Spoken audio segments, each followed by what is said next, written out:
समारोह हुआ है जिसमें बतौर मुख्य अतिथि प्रधानमंत्री नरेंद्र मोदी और गृह मंत्री अमित शाह और आज का बहुत बड़ा ऐतिहासिक दिन है, प्रदेश के लिए भी, देश के लिए भी, देश की राजनीति के लिए। क्योंकि आज तक 70 साल पूरे देश को नकारात्मकता के आधार पर ही सरकारें बनती और गिरती कि एक सरकार आई, उसने गलत काम किए और लोग दूसरी को ले आए, फिर उसने गलत काम करे, फिर तीसरी को ले आए।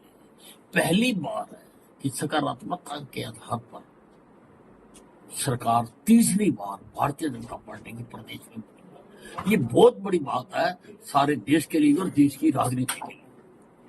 अमित साहब, कल मंत्रिमंडल की बैठक है, उसमें क्या नया कुछ लेके जा रहे हैं? अब जो एजेंडा आएगा उसमें देखते हैं क्या उसमें जो आएगा एजेंडा। कुल मिला के हमारा एक ही एजेंडा कि हमने प्रदेश के लिए, देश के लिए काम करना है और हरियाणा को भी उसी रफ्तार के साथ हमने आगे लेके जाना जिस रफ्तार के साथ नरेंद्र मोदी जी देश को विकसित भारत की ओर लेके जा। कहीं ना कहीं आपका भी चेहरा था मुख्यमंत्री के तौर पर, उसको किस तरह से देखते हैं? भैया, मैंने कभी नहीं कहा कि मैं मुख्यमंत्री बनना चाहता हूँ। मैंने तो एक स्पष्टीकरण दिया। मेरे कार्यकर्ताओं में एक बात फैला दी गई कि भाई अनिल विज तो बनना ही नहीं चाहता, कोई जिम्मेवारी लेना नहीं चाहता।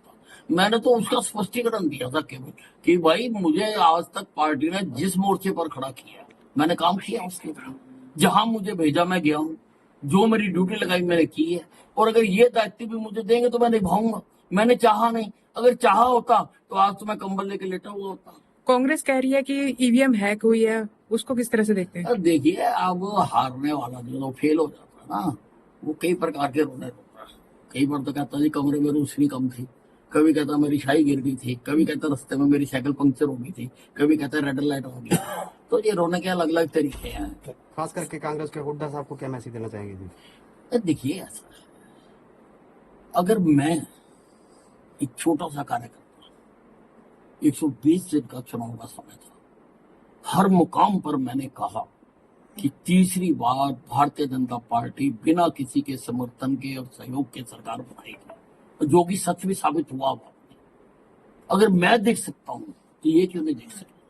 क्योंकि ये जनता में रहते ही नहीं, हम जनता में रहते हैं, हमें जनता की नब्ज देखनी आती है और इनको जनता की नब्ज नहीं पता। और जिस डॉक्टर को जनता की नब्ज, मरीज की नब्ज ना देखनी आती हो, उसको अपना क्लिनिक बंद कर देना चाहिए। आज सरकारी कर्मचारी खौफ लेते हैं आपसे कि गब्बर आकर काम करो, तो इस बार क्या? देखिए, ऐसा मैं अनिल विज हूँ, अनिल विज था, अनिल विज ही रहूंगा। अब लोग मुझे कई नामों से बुलाते हैं, लोग मुझे बाबा भी कहते हैं।